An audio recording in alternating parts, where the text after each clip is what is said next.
1504 عیسوی میں جب بابر کو اس کے وطن سے نکال دیا گیا تو اس نے کابل پر حملہ کر کے اسے فتح کر لیا۔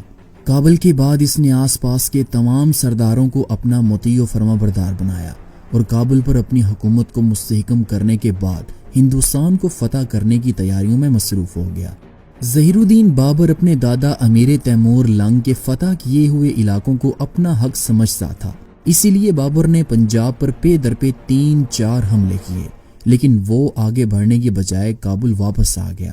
لیکن ان تمام حملوں میں بابر نے اپنے دادا تیمور کی طرح لوٹ مار نہیں کی، بلکہ اس نے نذرانوں اور محصولوں پر ہی اکتفا کیا۔ اس کی وجہ یہ تھی کہ وہ ہندوستان میں اپنی مستقل حکومت قائم کرنا چاہتا تھا۔ ان حملوں سے بابر کو ایک بات کا یقین تو ہو چکا تھا کہ ہندوستان میں لودھی حکومت بہت کمزور ہو چکی ہے۔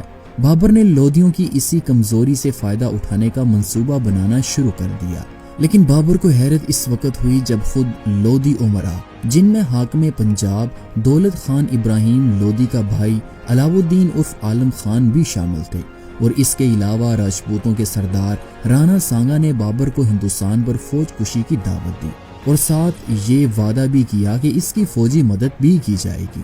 بابر نے لودھیوں کی اندرونی اختلافات کا فائدہ اٹھاتے ہوئے اپنی فوج کا ایک حصہ علاؤ الدین عرف عالم خان کی قیادت میں دولت خان لودھی کی طرف ابراہیم لودھی سے لڑنے کے لیے بھیجا۔ علاؤ الدین نے آگے بڑھ کر ابراہیم لودھی کا دلی میں محاصرہ کرنا چاہا، لیکن اس مہم میں علاؤ الدین کو ابراہیم لودھی نے شکست دی اور اس کی فوج کو بھگا دیا۔ بابر اس دوران کابل سے ہندوستان کی طرف روانہ ہو چکا تھا، اور جب وہ پنجاب پہنچا تو مختلف قبائل نے اس کا راستہ روکنے کی کوشش کی، لیکن بابر کی فوجوں نے ان تمام قبائل کو زیر کر لیا۔ جب پنجاب کے حالات پر بابر نے قابو پا لیا تو اس نے دہلی کی طرف آگے بڑھنے کی تیاریاں شروع کی۔ اس دوران اس نے بہت سی بیل گاڑیاں خریدیں جن کا استعمال وہ جنگ میں کرنے والا تھا۔ اسی دوران بابر کو پتہ چلا کہ علاؤ الدین کو ابراہیم لودھی کی فوج نے پسپائی پر مجبور کر دیا ہے۔ بابر کے جاسوس اسے مسلسل یہ خبریں دے رہے تھے کہ ابراہیم لودھی بھی ایک بہت بڑا لشکر تیار کر رہا ہے۔ اس کے بعد بابر نے اپنے ہراول دستے کو آگے بھیجا اور اس کے بعد خود بھی پانی پت کی طرف بڑھنے لگا۔ 1526 عیسوی کو پانی پت کے میدان میں پہنچ کر بابر نے اپنی فوج کے لیے خیمے گاڑنے شروع کیے۔ بابر نے بڑی سوچ و بچار کے بعد پانی پت کا میدان منتخب کیا تھا۔ بابر کے پاس صرف 10 سے 15 ہزار کی فوج تھی، مگر اس کی فوج اس کے ساتھ مل کر کئی ایک لڑائیاں لڑ چکی تھی۔ اسی وجہ سے اس فوج کو جنگ کا کافی تجربہ حاصل ہو چکا تھا۔ پانی پت کے میدان میں پہنچنے کے بعد بابر کے حکم پر توپوں کو اپنی جگہ نصب کر دیا گیا۔ اس نے جو بیل گاڑیاں خریدی تھی ان کی بہت لمبی قطار بنوائی اور ان کے پیچھے توپوں کو نصب کر دیا۔ توپوں کے آگے بابر نے گھڑسوار دستے کو کھڑا کیا، جس کا کام صرف دشمن کی نقل و حرکت پر نظر رکھنا اور بابر کو اس کی پیش قدمی کے بارے میں معلومات فراہم کرنا تھا، اور خود ظہیر الدین بابر باقی لشکر کے ساتھ کلب میں کھڑا تھا۔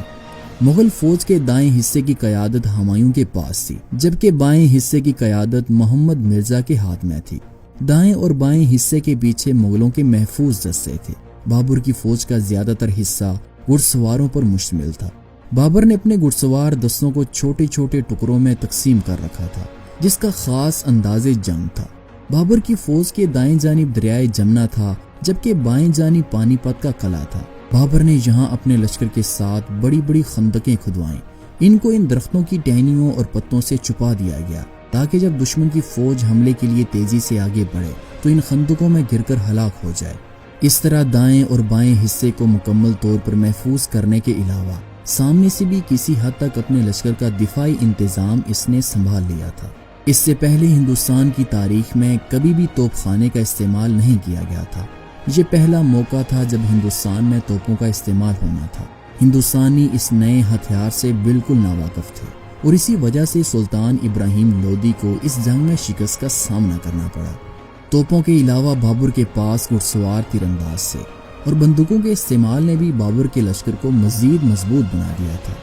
دوسری جانب ابراہیم لودھی کا ایک بہت بڑا لشکر تھا، جس میں 100 سے لے کر 1000 تک صرف جنگی ہاتھی شامل تھے۔ ظہیر الدین بابر ابراہیم لودھی کے لشکر کی تعداد اپنی سوانح حیات میں لکھتے ہوئے کہتا ہے کہ ابراہیم لودھی کے لشکر کے خیمے ایسے نظر آ رہے تھے جیسے کسی کھیت میں ظریف کے تھانوں کو بچھا کر سونے کے درخت لگائے گئے ہوں، اور اس لشکر کی تعداد تقریباً 1 لاکھ تھی۔ جن میں گھڑسوار اور پیادے تھے، جو بابر کے لشکر سے تقریباً 8 گنا بڑا لشکر تھا۔ پانی پت کے میدان میں دونوں لشکر ایک ہفتے تک آمنے سامنے پڑے رہے۔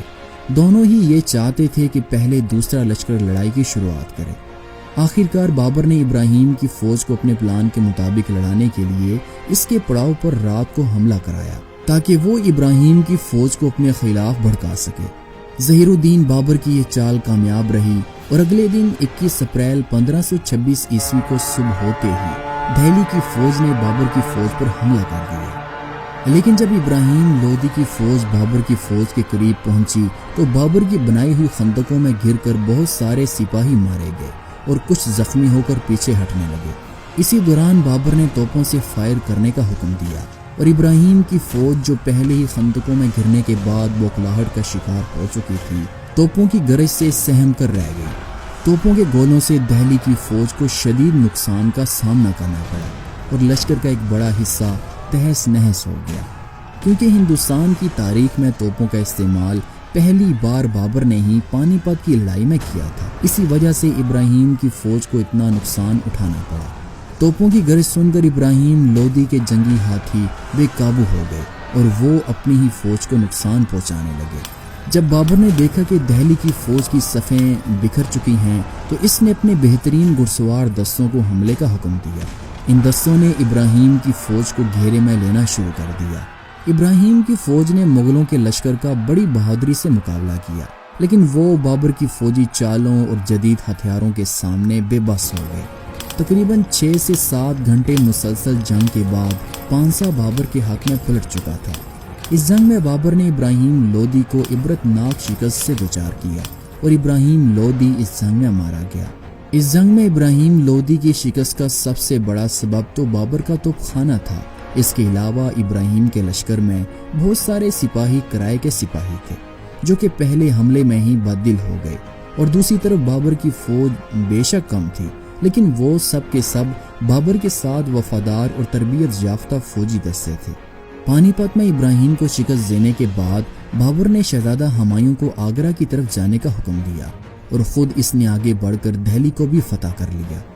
دہلی کے بعد بابر آگرہ کی طرف بڑھا جو پہلے ہی مغلوں کے محاصرے میں تھا۔ بابر نے آگرہ پہنچتے ہی شہر پر زوردار حملے کیے اور اسے بھی فتح کر لیا۔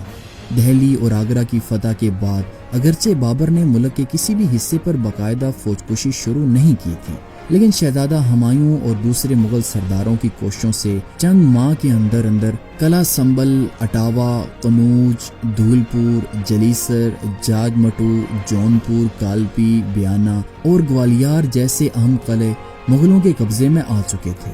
مغلوں کی ان مسلسل فتوحات کو دیکھ کر ہی رانا سانگا مغلوں کو ہندوستان سے نکالنے کے لیے نکلا تھا، لیکن بابر نے رانا سانگا کو خانوا کی جنگ میں شکست دے کر ہندوستان میں مغلیہ سلطنت کو مستحکم بنا دیا تھا۔